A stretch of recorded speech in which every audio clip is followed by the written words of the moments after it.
Recording by दीवाना music studio Gyanpur.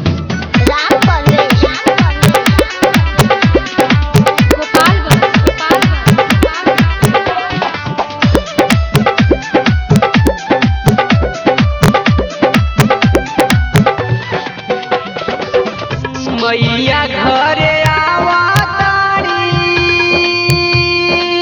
झूमता नगरिया रामा। मैया घरे आवतारी झूमता नगरिया रामा।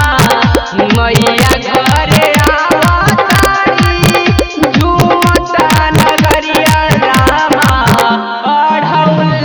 फुलवा सोहे लाल की चुनरिया रामा। अढ़उल के फुलवा सोहे लाल की चुनरिया रामा। अढ़उल के फुलवा सोहे।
स्वागत में हिले लागल निमिया के डरिया रामा।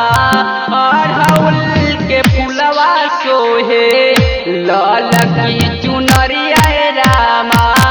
अढ़उल के फुलवा सोहे लाल की चुनरिया रामा। अढ़उल के फुलवा सोहे।